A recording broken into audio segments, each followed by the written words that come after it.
Hi, I'm Laverne Cox, and you're watching Out at the Center. Let's do it. Let's do it. Take your time. Let's do it. Let's do it. Let's do it. Let's do it. Do it right. Come on, baby. Let's do it. Let's do it. Out professionals hosted the panel Home Run or Strikeout, 25 Years of Gay and Lesbian Sports.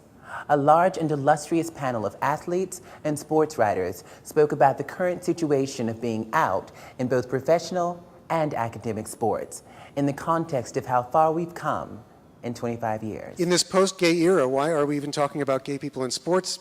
It's no big deal to be an openly gay athlete, right? In the WNBA, there's one active player who's out, maybe two, who's out publicly to the press. In the NFL, there are 0. In the NBA, there are 0. In Major League Baseball, there are 0. In the NHL, there are 0. In professional soccer, there's 0. Golf, 0. Tennis, 0. So I'd say it's still a pretty big issue. Otherwise, they'd come out.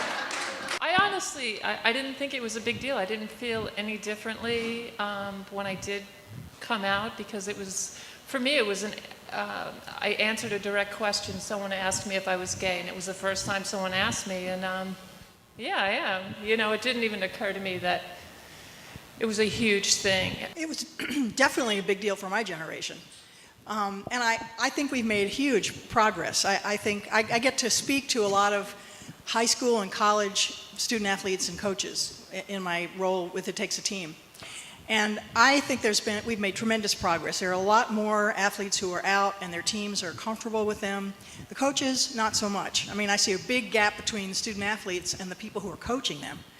And I think that it's gay and lesbian athletes, if they come out in the wrong place, or even if someone perceives them to be gay or lesbian in the wrong place, with the wrong coach, the wrong team, the wrong part of the country, whatever, they're still at huge risk for discrimination. In professional sports, I think the stakes are huge in terms of concern over loss of sponsors, whether or not you're going to continue to be marketable. I think that's a whole different arena from school sports. I agree with Pat that the world has absolutely changed in the high school locker rooms, and to a great extent in the college locker rooms, not as much in the male locker room, which is very distressing. I think that it's a real safety concern for those of us in education that the male locker room is still a potentially violent place for gay men. And why isn't it going any faster? I think it's still an uncomfortable conversation in every place. Is there any discussion about concerns regarding whether players come out or not come out? When we talk to players and we go through media training, we tell them, listen, you say what you want to say. We will never tell you what to say, but just understand the impact of the words that you have. It will stay with you, and if you want it to stay with you, great, say it. If you don't think you're going to be comfortable, then think about what you're going to say. So we talk to the players about how to either answer or not answer the question based on their own thoughts, not on what we want them to say.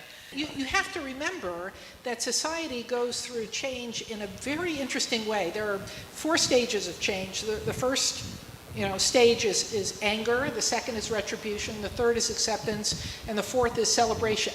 And society doesn't go lockstep. Everybody all at once goes from stage 1 to stage 2. Everybody exists in different percentages. It's just that at the end of that 60 years, the majority is at celebration. So I think we have to be ready.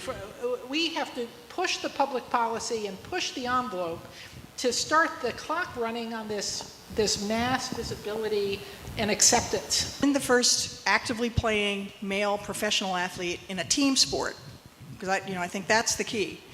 Comes out, it's going to be huge. It's going to be a huge media event, and it's going to get a lot of attention. There's going to be a lot of editorials about it. But I don't think that is what makes social change. I think what makes social change is the young folks who are pushing their older generations and are more comfortable.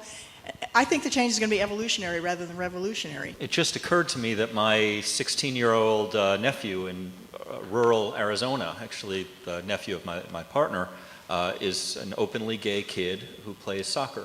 And the world is changing. And the response that he got in school was overwhelmingly positive. I think that the huge changes when you get somebody like Bill's nephew, who plays through high school, gets recruited at college, ends up scoring the winning game at the Olympic, or the winning goal at the Olympic Games, recruited for Major League Soccer, is recruited by, you know, teams from all over the world, then people are going to say it isn't a big deal.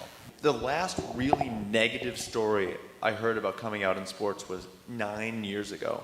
That was the last time I heard a really bad story.